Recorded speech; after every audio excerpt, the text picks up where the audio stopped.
एक सीधा साधा गांव का भगत कभी कथा नहीं सुनता था। गाय चराता था गांव की। तो एक दिन और गोपाल जो गाय चराने वाले थे उन्होंने कहा, यार कभी तो कथा सुन लो, रात दिन पशुओं के पीछे घूमते हो, पशु बुद्धि, कभी तो कथा सुन लो। तो एक दिन सोचा दोपहर के भोजन गांव में पाएंगे जाके अपने घर में, और कथा हो रही वहीं से निकल लेंगे, जो सुन लेंगे तो सुन लेंगे। खड़े खड़े वहां चर्चा चल रही थी, जिसने मनुष्य जन्म लेकर के गुरु मंत्र नहीं लिया और नाम जब भगवान का नहीं किया, उसका जीवन मुर्दा, व्यर्थ जीवन। चला गया सुन के, और बार बार वही दिमाग में कि पंडित जी कह रहे थे गुरु मंत्र नहीं लिया और नाम जप नहीं किया तो मुर्दा जीवन। जिन हरि भगत हृदय नहीं आनी, जीवित सौ समान ते प्राणी। दूसरे दिन फिर गया, कहा पंडित जी आपने कल कथा में कहा था गुरु मंत्र ले लेना चाहिए, नहीं तो जीवन मुर्दा हो जाता है, बेकार जीवन रहता है। तो देव गुरु मंत्र आप, और तो हम किसी को जानते नहीं। देखा फटा पुराना कपड़ा, डंडा लिए एक चरवाहा, उनका ऐसे थोड़ी कि तुरंत गुरु मंत्र दे दिया जाता। आखिरी दिन कथा के मिलना दे देंगे, टाल दिया। अब वो आखिरी दिन कथा के तो दिन चढ़ावा चढ़ रहा था, तो पंडित जी ने कहा जब चलें तब ले लेना गुरु मंत्र, टाल दिया। अब वो जब आखिरी दिन के बाद हो, तो उस समय घोड़े पे बैठ सब सामान लाद के पंडित जी चलते थे, वो तो सब सामान लाद के चलने लगे हो। तो पीछे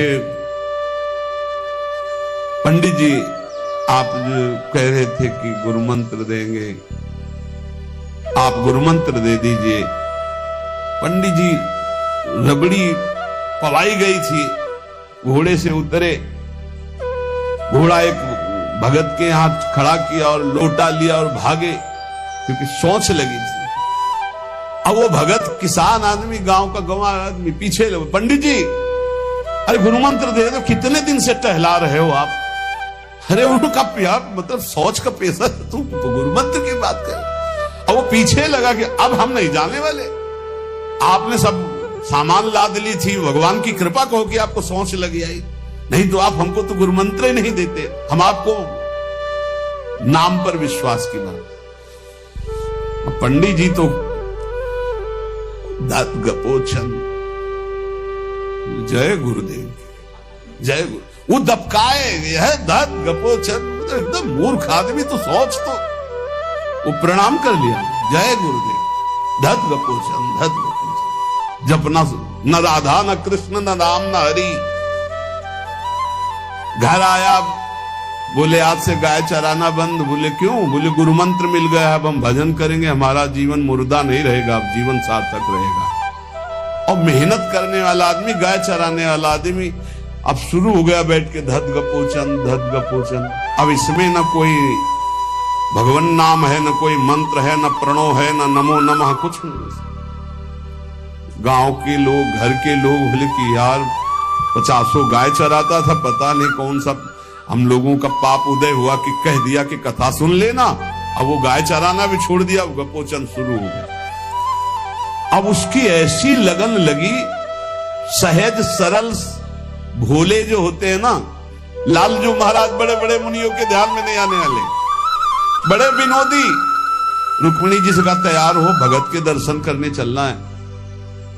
रुक्मिणी जी ने कहा बहुत दिनों बाद आज आपको किसी भक्त की याद आई, प्रभु जरूर कोई महाभागवत होगा, हम चलते। बोले बहुत विचित्र महाभागवत। चले, साधारण वेश में चलना।